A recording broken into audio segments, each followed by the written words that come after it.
Boa tarde a todas, boa tarde a todos. Meu nome é Edna Aparecida Coqueiro, sou professora de Sociologia e atuo na Secretaria de Estado da Educação como coordenadora da Educação das Relações Étnico-Raciais.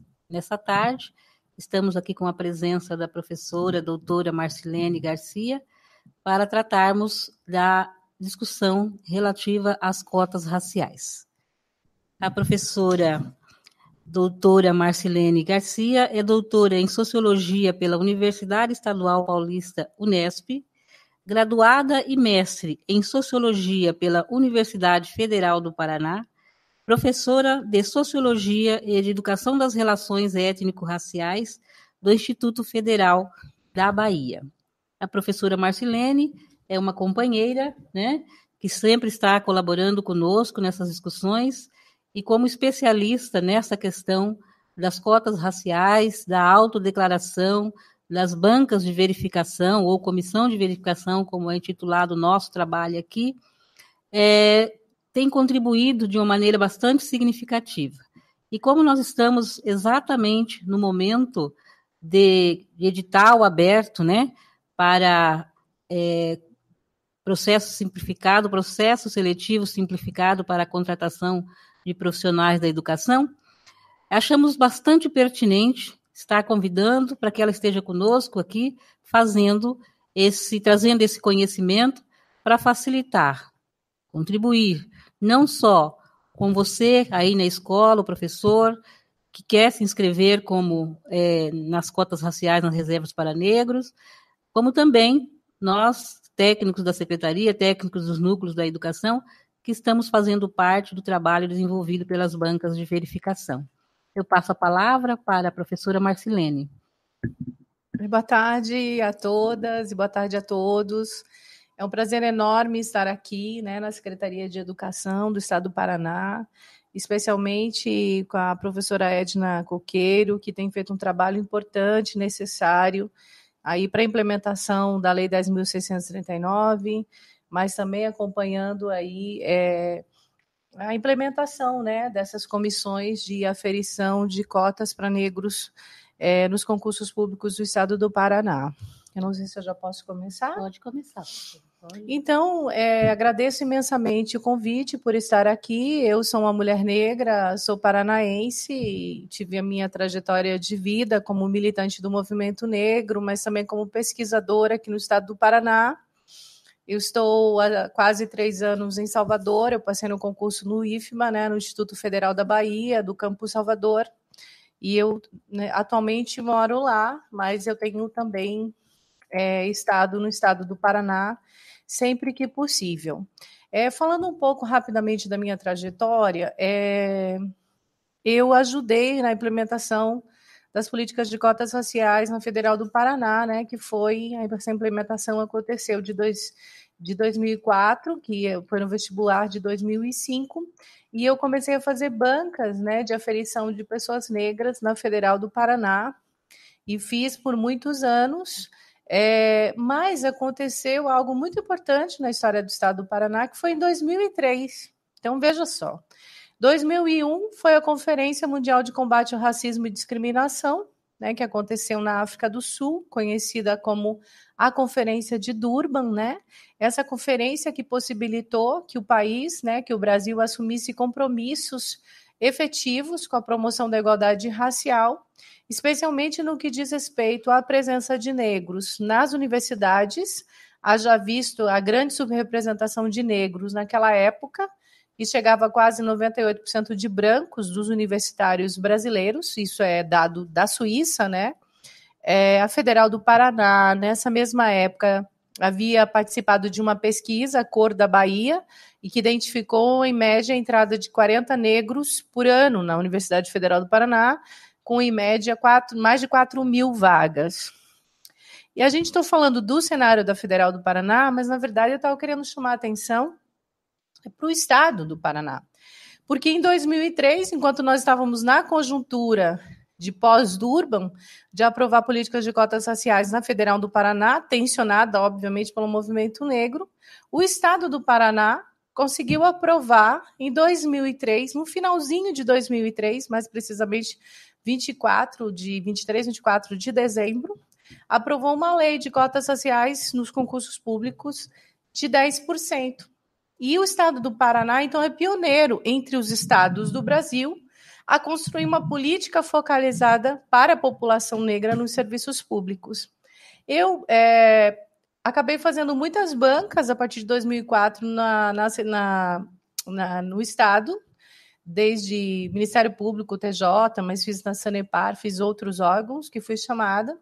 E a partir de 2007, quando eu entrei no doutorado, eu acabei fazendo minha tese de doutorado sobre a gestão das políticas de cotas raciais nos concursos públicos do Paraná. Já quando eu concluí o meu doutorado, que foi em 2010, eu percebi que havíamos alguns desafios, viu, professora Edna, da implementação dessa política, que são desafios que a gente tem ainda hoje. E que um desses desafios diz respeito à forma de fiscalizar as políticas de cotas raciais. Então, nós estamos falando de fiscalização das políticas de cotas raciais. Então, acontecia que, naquela época, alguns órgãos faziam as bancas de aferição ou bancas de verificação da autodeclaração de pessoas negras, e muitos outros órgãos não faziam, como o caso da Secretaria de Educação, mas também outros órgãos. E o que nós percebíamos daquelas empresas, aqueles órgãos que faziam bancas, que muitas pessoas brancas apareciam, se declarando como negras.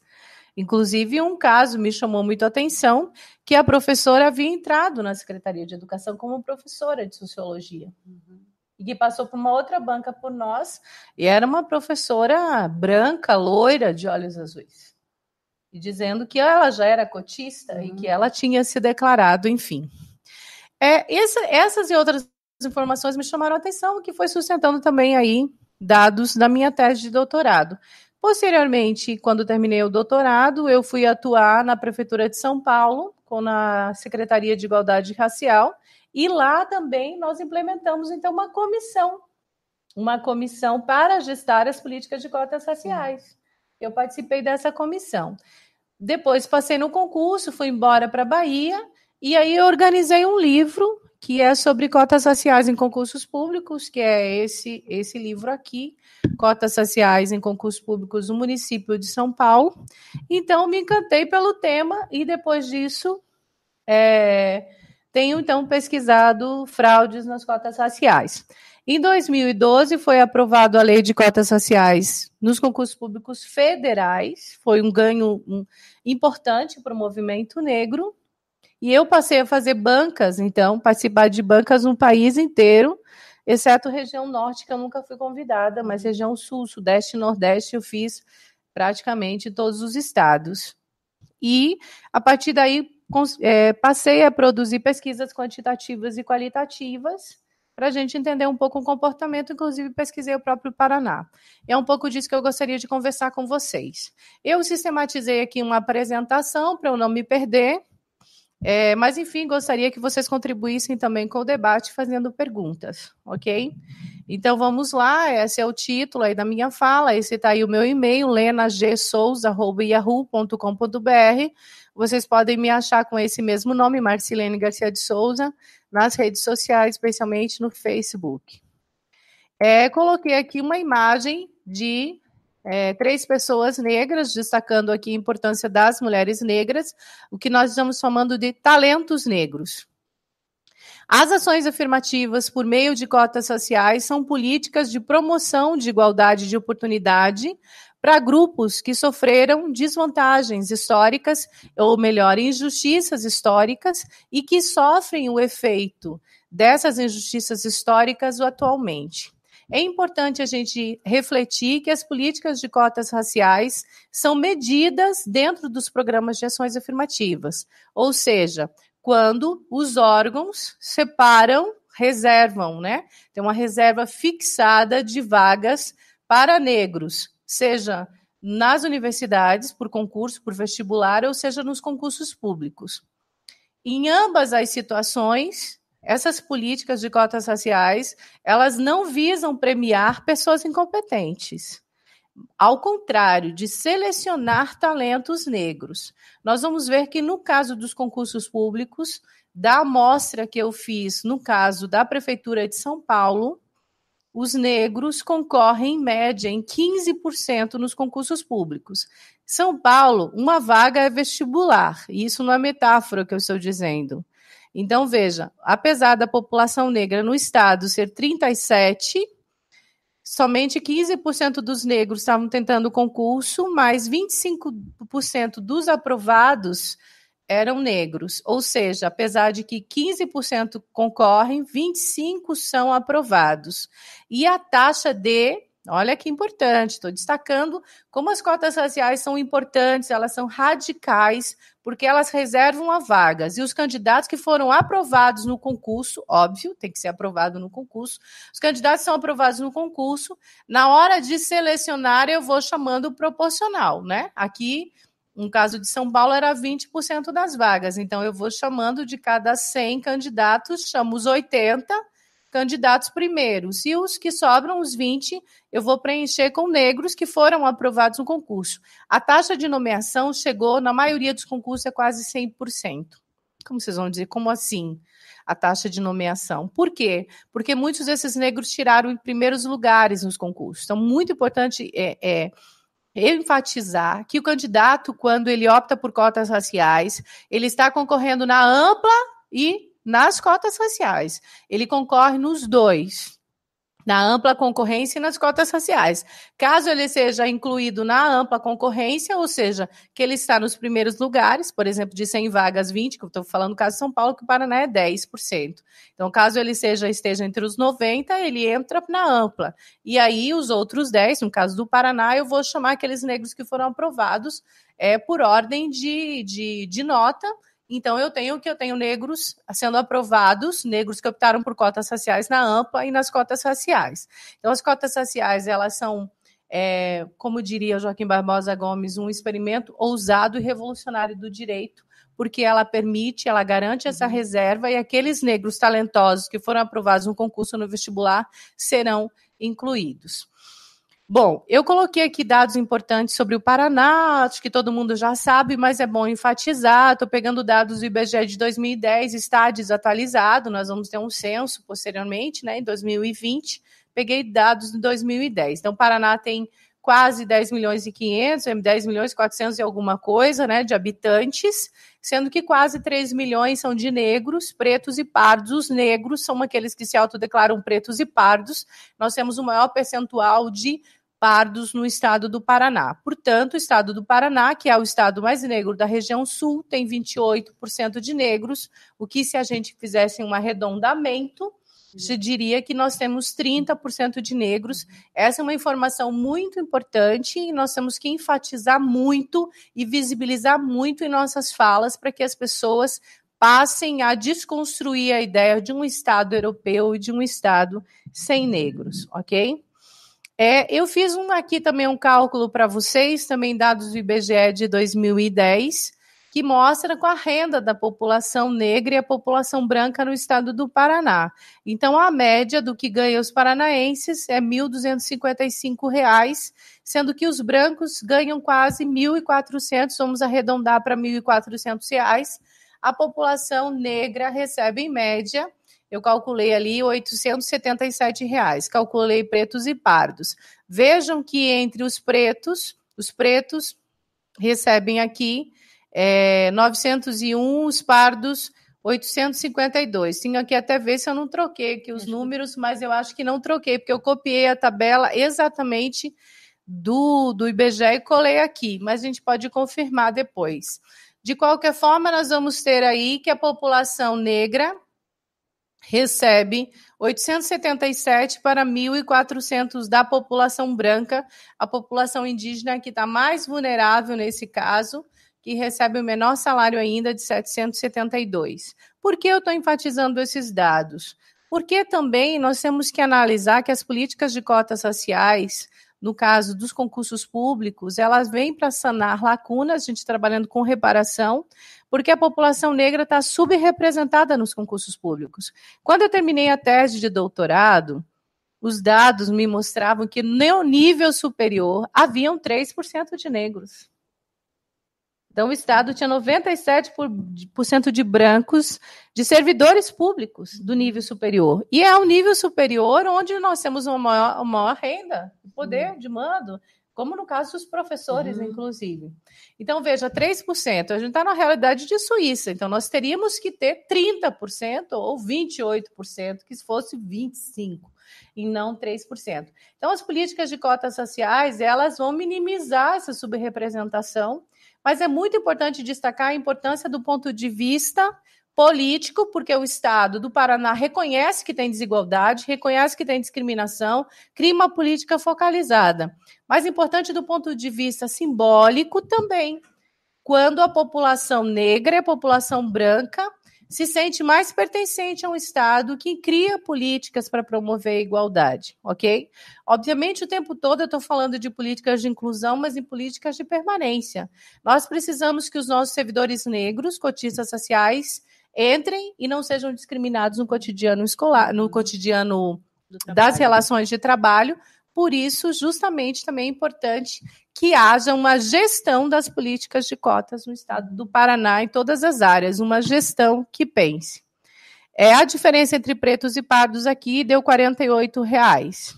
Mais então, o importante também, quando a gente entra para discutir o estado do Paraná, é falar dessa ideia de construção da invisibilidade do negro no estado, que foi tema também de pesquisas que eu desenvolvi, tanto na pós-graduação, quanto mestrado, quanto doutorado, mostrando que a construção da ideia de um Estado branco europeu sem negros, sobretudo sobre a cidade de Curitiba, vai influenciar muito a forma de gestão das políticas públicas. É como se gestássemos políticas públicas para negros, acreditando efetivamente que não há negros aqui. Então, pensar também a qualidade dessas políticas e o olhar sobre a importância do valor da população negra na construção do Estado do Paraná. Então, a gente está falando de pensar o Estado do Paraná a partir dos negros, tá? A negação das contribuições dos africanos e seus descendentes. Mostra a tela só um pouquinho aqui, por favor. Vou continuar. Também aqui eu queria enfatizar um exemplo importante, que é a Inedina Alves Marques, que é a primeira engenheira civil, né, da história do Paraná, que é uma mulher, e é uma mulher negra, que graduou-se em 1945. Mas a população negra, ao longo da história, tem feitos importantes, né? Então, a contribuição do Paraná passa pelas mãos, pelos pés, pela mente, pelo coração dos africanos e dos seus descendentes. Então, a gente precisa refletir quão africano é o estado do Paraná.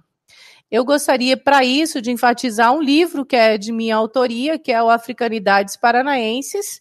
É um livro que conta, é um livro didático, é o primeiro livro didático da história do Paraná, que conta a história dos africanos e dos seus descendentes contra a história do Paraná, a partir dos africanos e dos seus descendentes, né? Que é um livro que, obviamente, nós esperamos que venha aí para as escolas públicas. Não estou fazendo aqui a divulgação em si, porque eu sei que já tem processo aqui na secretaria para ver se efetivamente o Estado possa levar esse livro para as escolas, uma vez que a lei diz que, a Lei 10.639, que nossos alunos e professores precisam de material didático. Eu vou entrando aqui para a lei de cotas nos concursos públicos do Paraná, tá?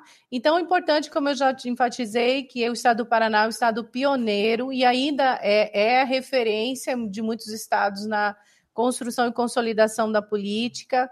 Essa política de cotas raciais nos concursos públicos do Paraná, que é de 2003, ela é uma ação afirmativa muito importante, é a primeira, efetivamente, que reconhece, porque aos desiguais tratamos desigualmente. Então, nesse sentido, essa política, ao tratar de forma diferente a população negra, porque reconhece as injustiças históricas da escravização, mas a discriminação racial fincada nas relações sociais no mundo do trabalho no Estado. E que, obviamente, não podemos deixar de enfatizar, como já disse, a subrepresentação de negros aí nos concursos, nos serviços públicos do Estado do Paraná. Desafios que a gente tem é a invisibilidade da população negra é a importância dada ao valor dessa população no Estado e a invisibilidade dos processos de resistência. Nós precisamos saber que feitos fizeram os africanos para resistir à escravização e para construir hoje o Estado que é o Estado que temos atualmente. Eu estou aqui com o conceito de ação afirmativa, vou pular essa parte aqui para não cansar vocês, mas eu gostaria de enfatizar aqui algo muito importante, que as políticas de ações afirmativas são políticas para promover a igualdade de oportunidade, que elas são políticas de reparação, levando em consideração as injustiças históricas, como o caso da escravização, e que as políticas de ações afirmativas, sejam elas por meio de cotas raciais, por exemplo, elas têm um poder de mudança de mentalidades, mudança de cultura, mudança do ponto de vista histórico, pedagógico e psicológico do grupo beneficiado, mas de toda a sociedade. É toda a sociedade que ganha. Agora vamos entrar para o tema aqui, né? Então, qual a importância do movimento negro nos processos de construção de ações afirmativas? Muito importante. Todas as ações afirmativas por meio de cotas raciais, é importante dizer que não é benesse, também não foi dádiva de um gestor, de um político, tem relação direta com a atenção do movimento negro organizado, e eu estou falando há décadas no país. Então, as cotas raciais, o que elas são? Elas são medidas dentro dos programas de ações afirmativas, que na maior parte das vezes, elas se traduzem por reservas fixadas de vagas para negros, que são traduzidas como cotas raciais. Eventualmente, no senso comum, as pessoas dizem, eu sou contra as cotas, mas eu não posso dizer essa expressão, eu só posso dizer, eu sou contra a cota para quê? Hoje nós temos cotas para as mulheres, nós temos cotas para pessoas com deficiência, nós temos cotas para quilombolas, nós temos cotas para a população, para indígenas, para a população LGBT. Obviamente que, na história do Brasil, as pessoas tendem a ser contrárias unicamente às cotas raciais, porque são para a população negra, e isso nós vamos ter que também discutir o porquê, efetivamente, as pessoas continuam ainda fazendo críticas, não buscam informações, fazem afirmações de senso comum. Importante que eu queria enfatizar o seguinte, inclusive foi um artigo que eu escrevi com o professor Hélio Santos, que chama Subproduto das Cotas Raciais, se vocês jogarem no Google, está lá no Cielo também, vocês vão achar. E nós vamos mostrando como que foi o movimento negro que tensionou as universidades públicas para ter cotas raciais. Mas o movimento negro também levou os brancos pobres, porque apesar de que as pessoas dizem que não tem cotas para brancos pobres, nós sabemos que existem cotas para brancos pobres no Brasil, que são aquelas cotas sociais que não são ocupadas pelos negros, que vai uma reserva para alunos oriundos de escolas públicas, que são brancos. Quem tensionou essa política foi o movimento negro. Então, o movimento negro levou os negros, levou os brancos pobres, e levou os indígenas. E hoje, por conta dessa luta histórica, levou outros grupos também. Nós temos que pensar, então, da importância, ou seja, do papel do movimento negro, desse protagonismo de mudar a face das universidades públicas deste país e das universidades privadas também, por meio do ProUni, que tem conseguido também incluir muitos dos nossos jovens negros. A quem se destina as cotas raciais? Se destina à população negra. E aí vocês podem perguntar, professora Lena, então quem são os negros no Brasil? O Estatuto da Igualdade Racial vai dizer que os negros são aqueles que se autodeclaram pretos e pardos. E vocês podem perguntar, então eu posso lá, eu branca, e me declarar negra e eu vou ficar com as vagas? Obviamente que não. Quando foi construída essa normativa, leva-se em consideração que o racismo no Brasil é um racismo de fenótipo, é um racismo de aparência. São essas marcas de diferenciação, e eu estou aqui citando Horácio Nogueira, na década de 50, que ele que vai dizer que o racismo no Brasil se manifesta dessa forma. As pessoas, quanto mais traços fenotípicos negroides elas têm, mais elas tendem a ser discriminadas. Quanto menos traços fenotípicos negroides elas possuem, menos elas são discriminadas. E se elas possuem traços fenotípicos caucasoides, elas vivem numa situação de privilégio e de vantagem na sociedade brasileira, de receber, ou pode receber o dobro do salário de um negro na mesma função, de ter menos risco de ser assassinado, de entrar numa loja e não ser perseguido, enfim, são várias as situações, mas nós vamos ver que efetivamente os indicadores sociais vão dizer que não há nenhum lugar no Brasil que brancos e negros sejam tratados com igualdade. E aqui eu estou citando o Marcelo Paixão, tem vários relatórios importantes que vão mostrando as desigualdades raciais, seja na educação, no mundo do trabalho, na área da segurança, na área da saúde, né?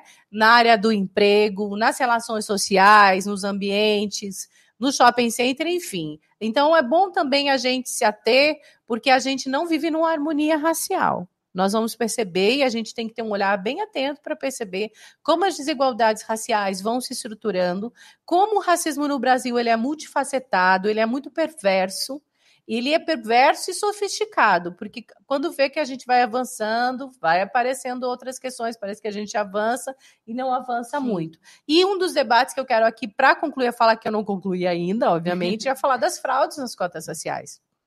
Então, você tem a política, mas você vê que a população branca está burlando, está fraudando, e a gente está falando de crime. E não são pessoas que estão em crise, são pessoas parecidas com Xuxa, Zidane, Tafarel. Vocês acham que essas pessoas efetivamente acham que são negras na sociedade brasileira, que são vistas, que são tratadas? A gente está falando de questão séria que acontece aqui no Paraná. Então, veja só, a lei diz que é para negros e que os negros são os pretos e pardos, não é isso? Quem são os pretos? O IBGE vai trabalhar lá com as categorias, não é isso? De tonalidade. Brancos, pretos, pardos, amarelos e indígenas. Os indígenas, obviamente, não são tonalidade, né?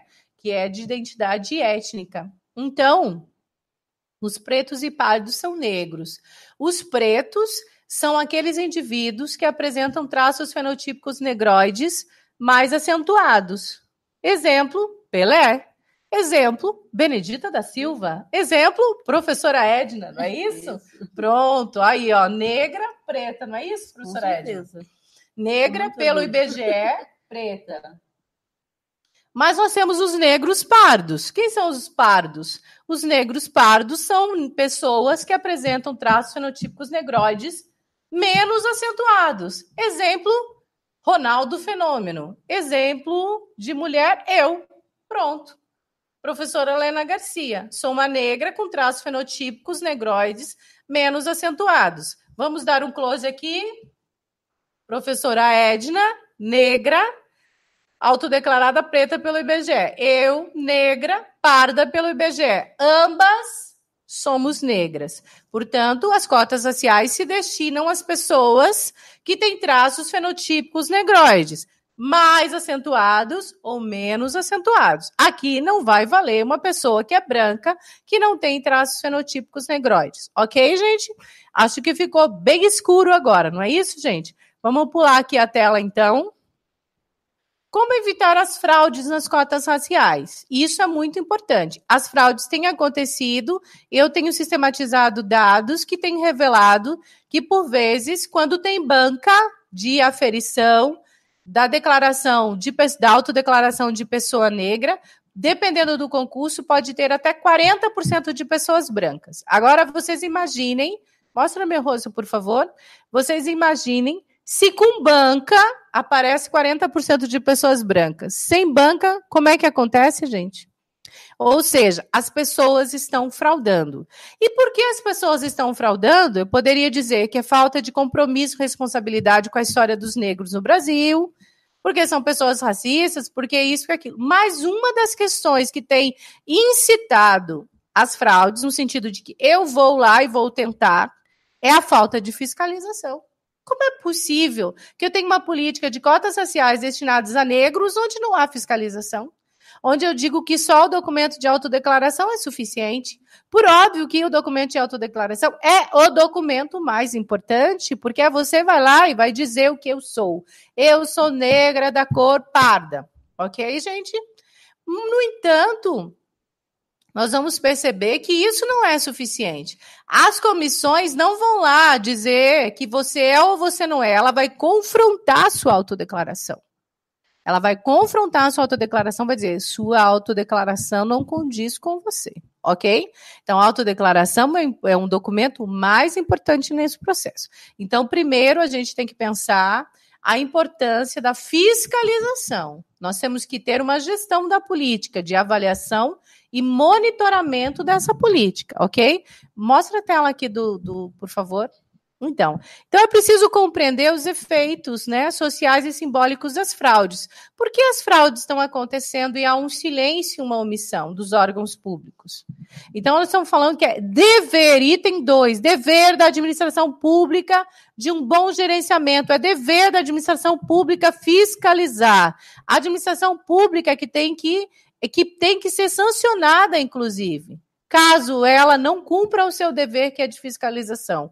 Nós temos que perseguir a finalidade da política. Qual é a finalidade da política?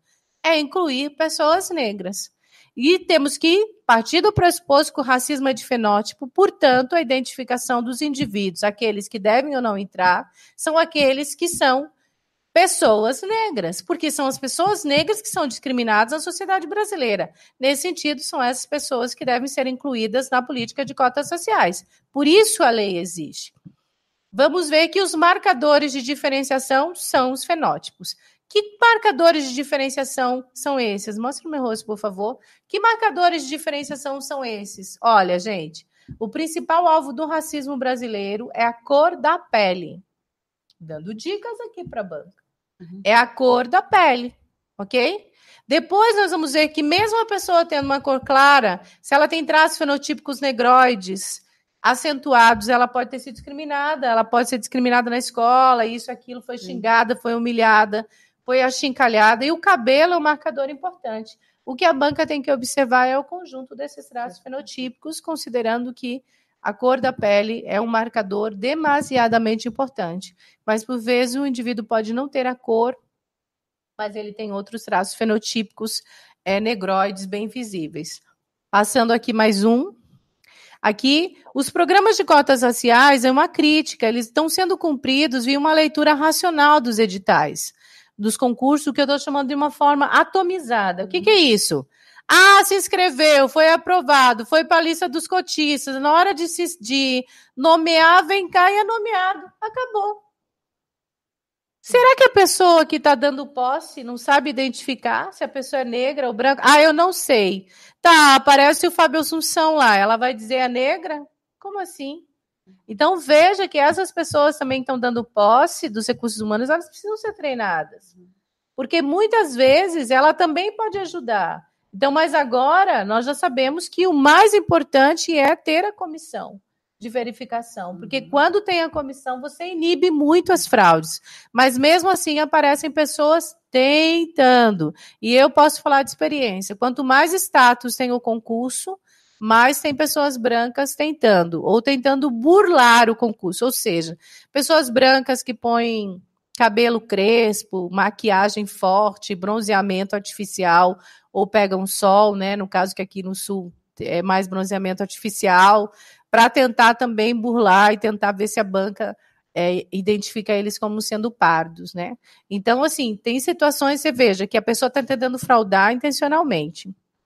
E vemos também que, então, não há conferência na entrada, e tampouco na permanência. Gente, a pessoa está trabalhando lá no meu departamento. Será que alguém não sabe quem é o cotista do departamento? O setor ali, a lista ela é pública.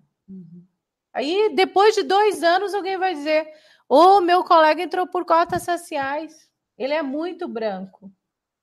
Aí vai denunciar o colega, vai criar uma comissão disso, aquilo. Não, vamos evitar tudo isso. Vamos fazer a comissão na entrada, não é isso? Então, veja que, ao não ter fiscalização, mantém de forma confortável candidatos que fraudaram o concurso.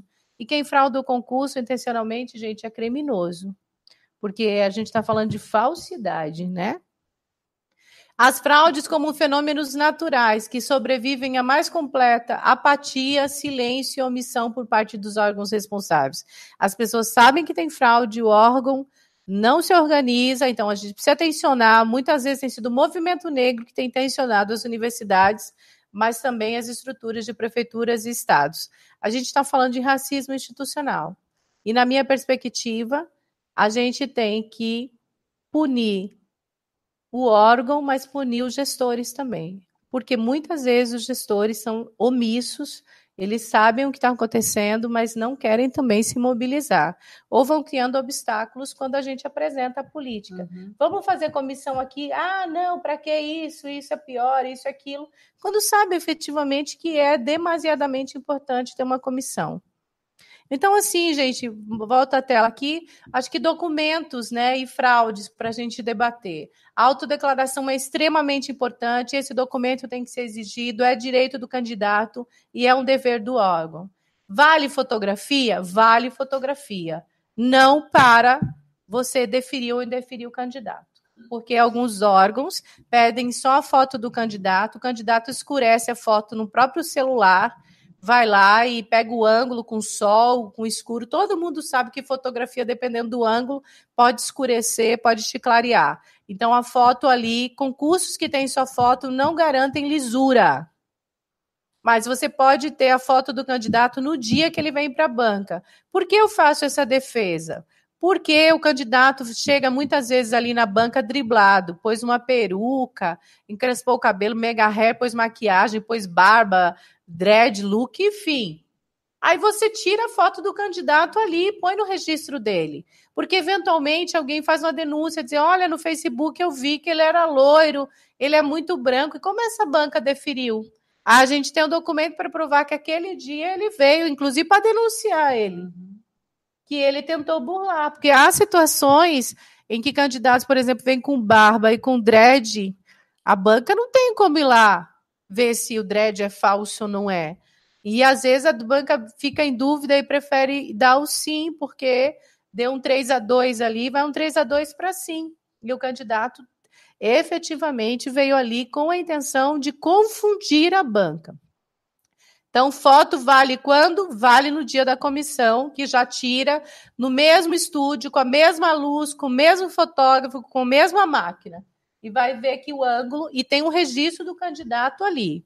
É bom aplicar questionário? Questionário só se for no final, para você fazer uma avaliação que o candidato achou da banca, se ele tem críticas, elogios. Questionário antes, que você pergunta se ele é do movimento negro, se já namorou negro, se ele é racista, porque ele optou por cotas raciais, pode ser para você se servir para subsídio de pesquisa. Você não tem como confirmar que o candidato escreveu é verdade, que ele tem uma identidade negra. Mas se o racismo no Brasil é de fenótipo, o que me interessa a carta do candidato? Então, é a aparência dele que me interessa. Porque eu posso ser um candidato branco que pede para o amigo negro do movimento negro escrever a carta para ele. Aí eu chego, eu tenho identidade negra, isso e aquilo. E aí, como é que faz, né? Então, deve-se valorizar a identidade negra do candidato? Sim, deve-se valorizar. No entanto, é só o fenótipo que a lei prevê. Então, assim, o candidato pode ir lá dizer que adora a cultura negra, que ele é do candomblé, que ele adora acarajé, que ele só vive no samba, que ele sempre se viu negro. Mas isso não garante no Brasil que você seja discriminado. Pode ser uma nuance de você ser um branco do candomblé, mas se você não disser que é do candomblé, você não vai levar um tiro, não é isso? Então, a gente tem que ver que também essa questão da identidade é importante, mas para a comissão, que vale ao fenótipo do candidato, ok? Qual é o percentual de fraudes nos concursos? Então, do que eu tenho analisado, as fraudes têm sido altas. Sem banca pode chegar a 60%. Com banca, tem casos que chegam a 40%, sendo que uma média que eu tenho sistematizado é que aparece de brancos entre 3% e 7%, daqueles que a banca dirá não de cara. Então, veja que mesmo assim eles estão tentando. Mas quando o concurso é de mais alto status, mais brancos aparecem tentando. Então, é importante que essas bancas de mais alto status, que a banca fique muito mais atenta se alguém chegou ali tentando driblar a banca. Resultados também de pesquisas que eu fiz, muito importante, então, para quem está construindo, né? Que os candidatos, eles entendem a importância das bancas para evitar as fraudes. Eles fazem a defesa, avaliam como sendo muito positiva, que garante transparência e seriedade. Acredita que há muitas pessoas brancas fraudando concursos, que as bancas inibem as fraudes. As bancas inibem as fraudes. As bancas inibem as fraudes. Isso é muito importante. Entendem que o racismo no Brasil afeta as pessoas identificadas como sendo negras. Não se sentiram constrangidos em participar de uma banca. Sentem-se mais confiantes em ser avaliados por bancas de maioria negra, e eu queria enfatizar isso, então, os candidatos sentem-se mais confiantes por bancas de maioria negra. Nós já temos uma normativa do Ministério do Planejamento, que é de 2018, agora, recentemente, a portaria normativa número 4, de abril de 2018, que vai falar de 5 membros na banca. Minha defesa é, desses 5 membros, 3 sejam negros. É a experiência do Estado do Paraná. 3 sejam negros. A professora Edna está falando que é a experiência daqui do Estado do Paraná.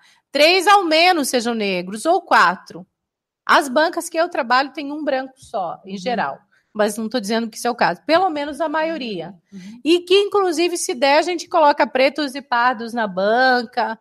Tem aqueles brancos que são brancos mais escuros, tipo um branco de cabelo preto, né? Tem branco tipo Xuxa. Então, a gente dá oportunidade para os candidatos se perceberem. Inclusive, eles olham e falam assim, não, eu sou negra como ela. Daí aponta para mim, sabe? Sim. Ah, meu pai é assim, é negro como ela.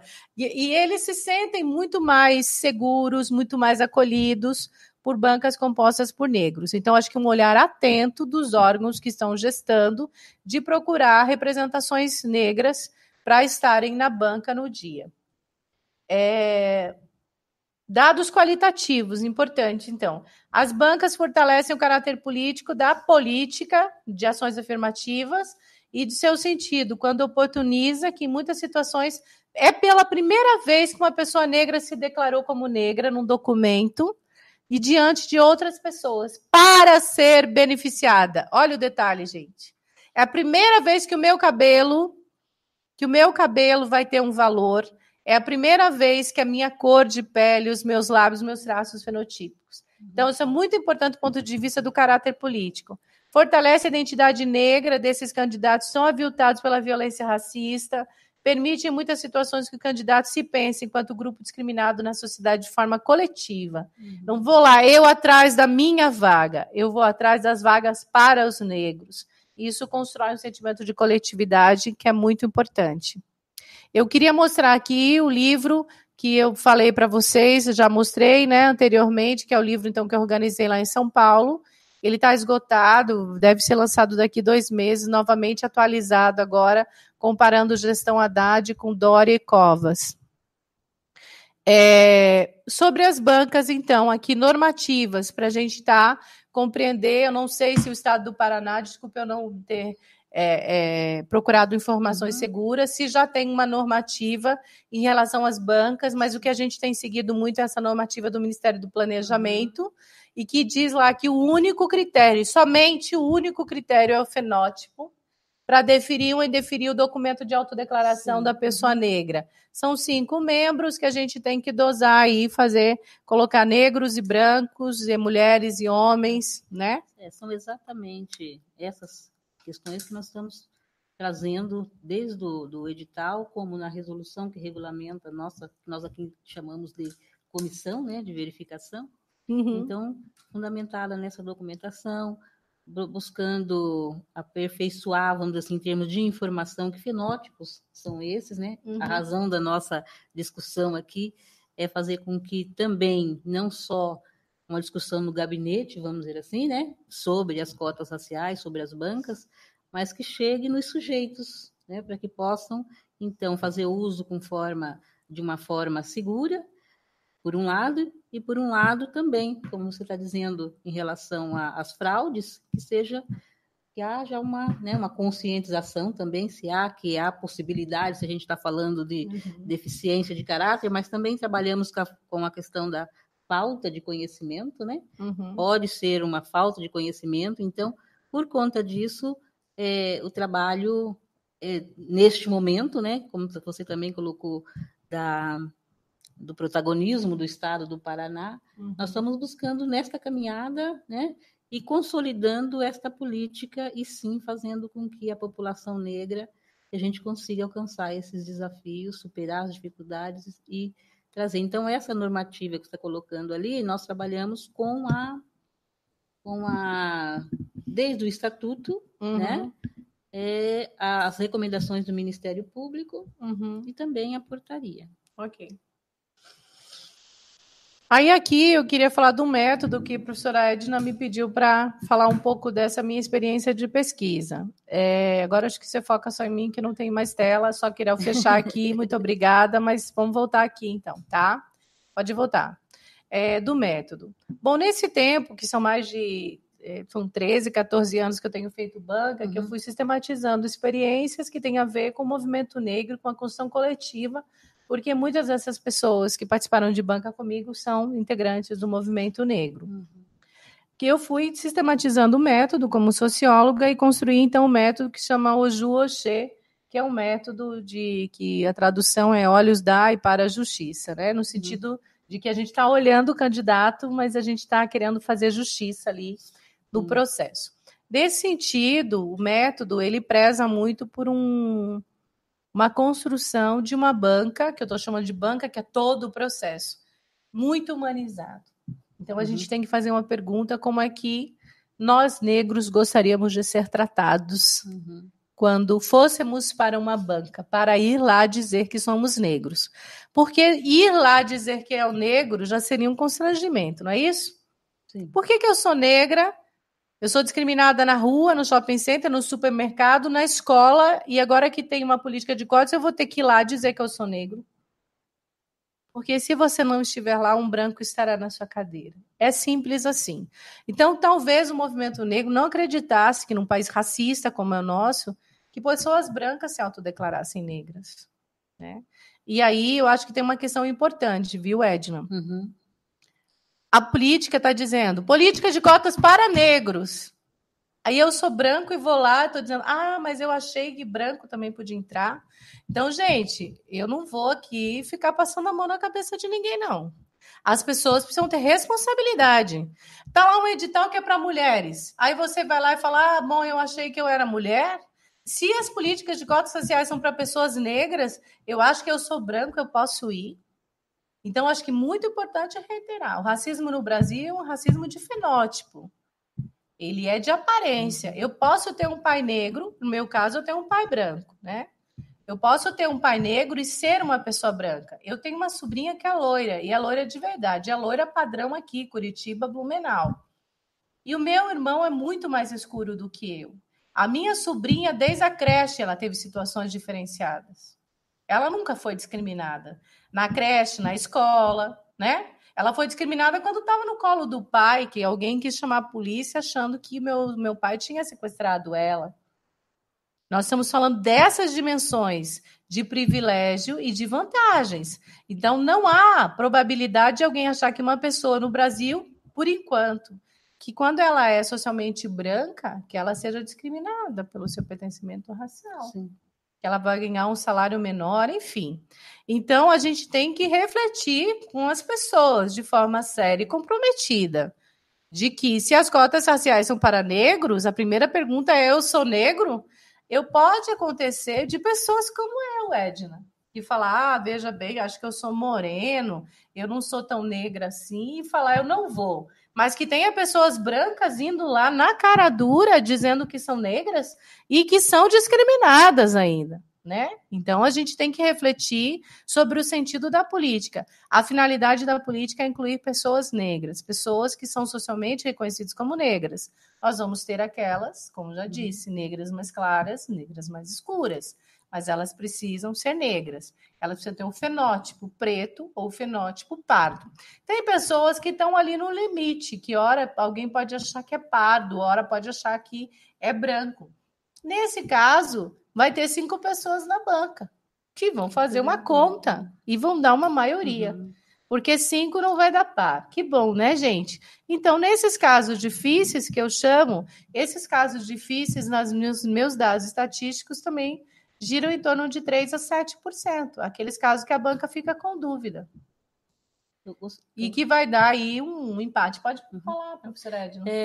Eu gostaria de falar a respeito dessa questão da abertura que o termo afrodescendente, né, deixou, que talvez tenha sido um espaço, né, que oportunizou com que as pessoas trouxessem, então, só pelo fato como, né, de ser filho, neto de um negro, achar que tem o direito de ser considerado um negro.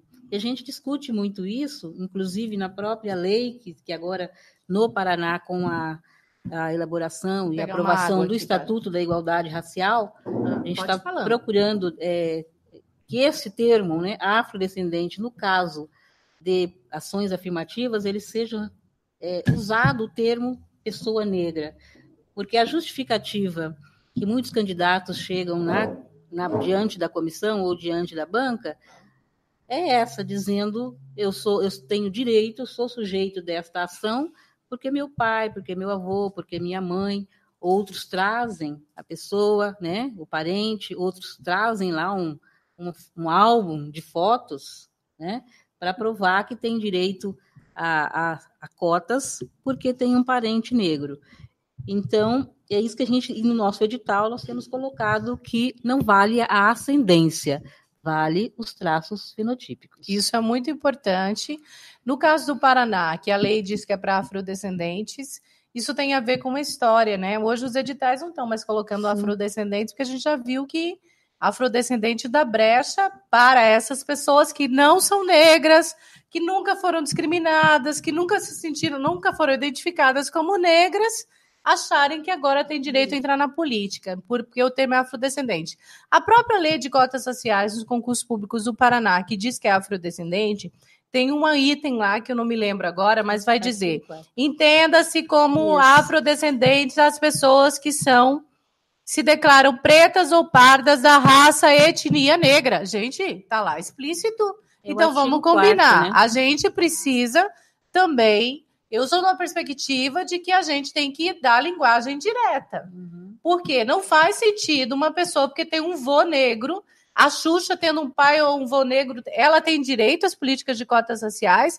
Nós estamos falando de diversidade. Eu quero entrar aqui na Secretaria de Educação e ver pessoas negras. Não quero pessoas brancas que sejam descendentes de negras. As cotas raciais não são para pessoas brancas descendentes de negros. As cotas raciais são para pessoas negras, pretas ou pardas. Então, a gente precisa, o órgão, agir de forma afirmativa e direta. O critério é fenótipo, porque, obviamente, se nós criássemos políticas de cotas raciais no Brasil, considerando origem, todo mundo ia entrar, não é? Todo mundo, não exatamente, né? Mas uma maioria ia entrar, e pessoas que não são do ponto de vista social, identificadas como negras. Qual é a finalidade da política? Incluir pessoas negras.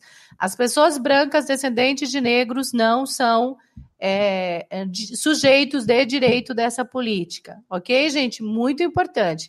Trazer foto de pai, avô. Tá, a foto não tem DNA?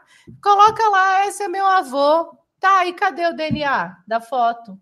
Escurecem a foto. Gente, foto é muito complicado. A gente não sabe, e trazem uma foto bem escura. Então, a gente não pega no documento, o candidato, obviamente, se ele quiser colocar no recurso, ele coloca. Mas o critério é fenótipo. O próprio Supremo Tribunal Federal deu um parecer sobre isso. Então, a gente não tem mais que estar discutindo isso, no sentido de que é o fenótipo e é esse sujeito que é o sujeito de direito da política. O afrodescendente lá é igual a negro. Tem que dizer, o afrodescendente é igual a negro, porque a lei já está dizendo em seguida, né? Então, também nós temos que sensibilizar o Ministério Público e as outras instâncias, porque caso esses recursos cheguem lá, o promotor de justiça já vai dizer, olha, aqui é para negro, né, do ponto de vista do fenótipo. Queria chamar a atenção, de não sei quanto tempo nós temos, que é para a questão, gente, do treinamento da banca. A banca, então, os núcleos que estão aí, estão organizando bancas, as bancas precisam ser treinadas. Sim. É um treinamento técnico. Por quê?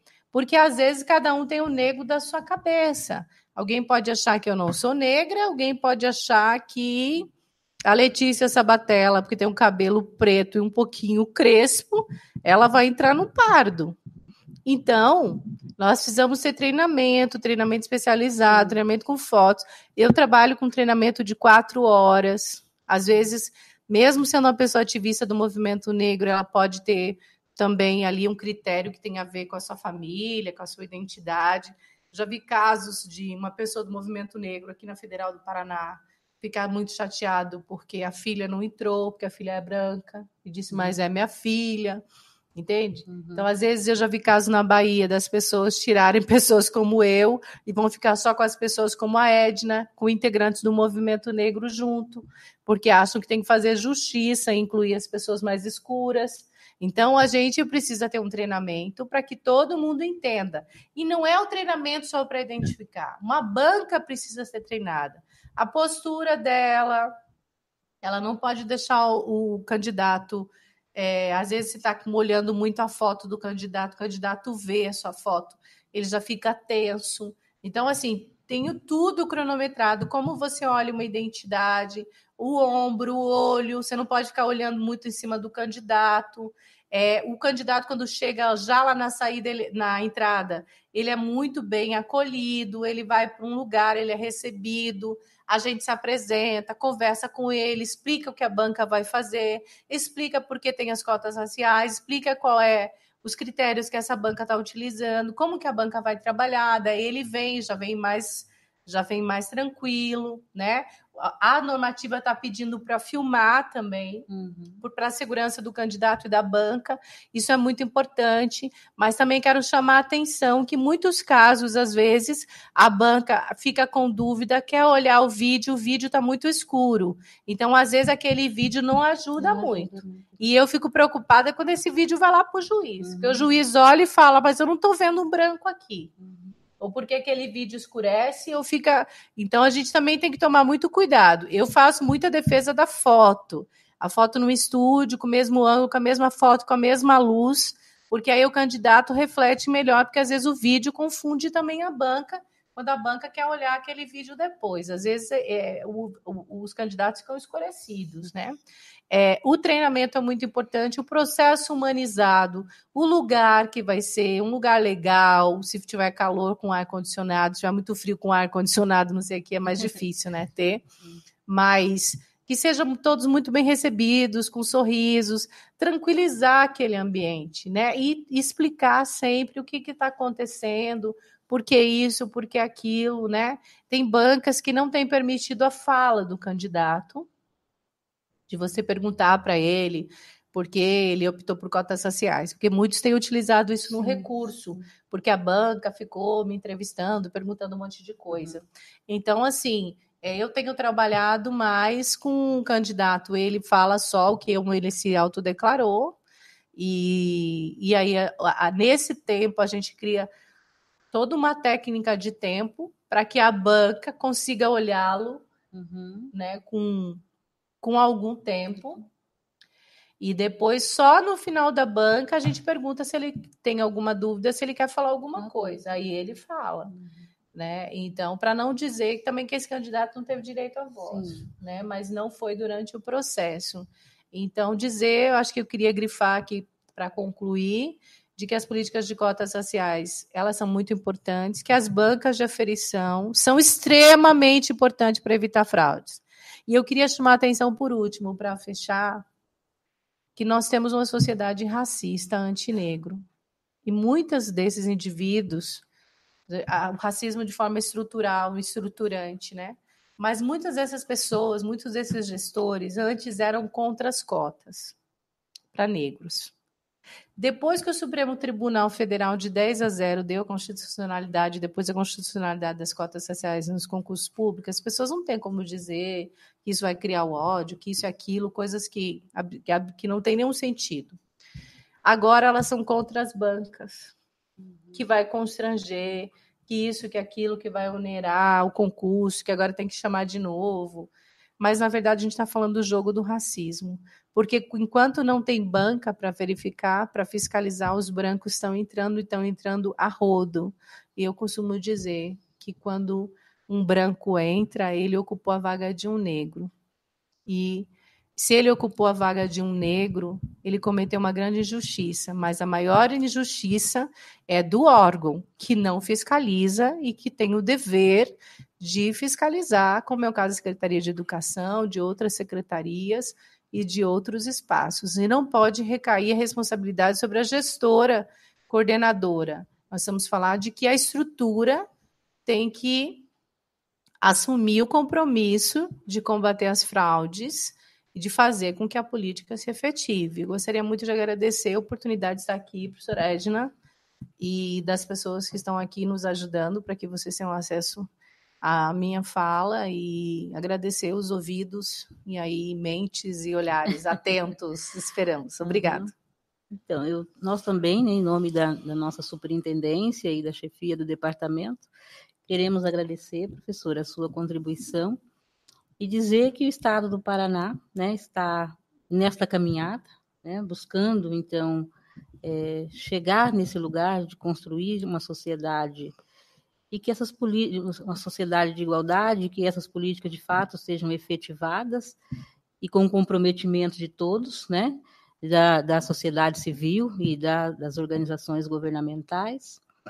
E desta forma, então, agradecer a sua presença, a sua fala, a sua contribuição, né, e dizer que estamos necessitando sempre, né, desta contribuição, porque é uma ação muito complexa, é uma discussão muito complexa, mesmo tendo começado lá em 2003, a Secretaria, né, o Estado do Paraná com uma política em termos de lei em 2003, essas discussões, embora venham sendo feitas já, a gente precisa avançar muito, muito mais, né?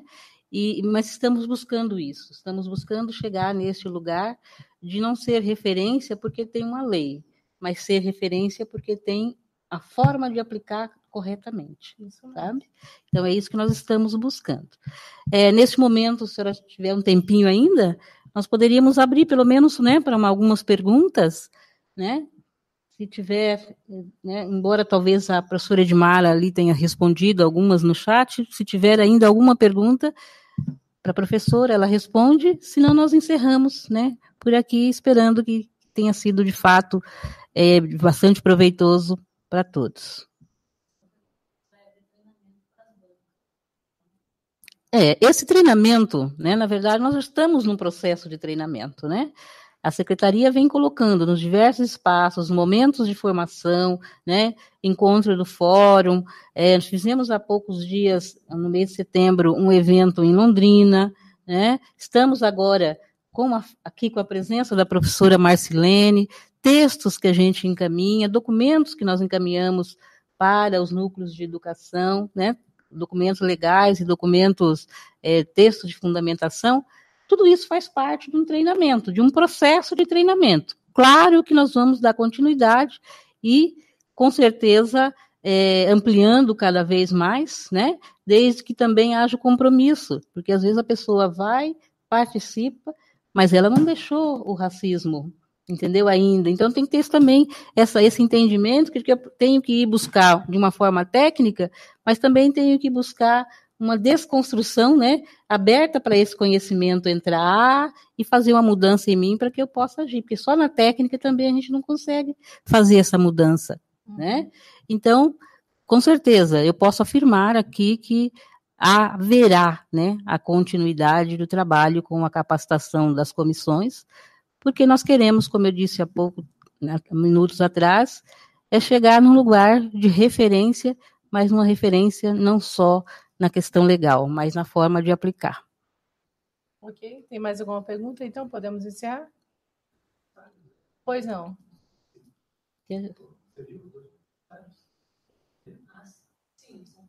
Pode fazer, pode falar.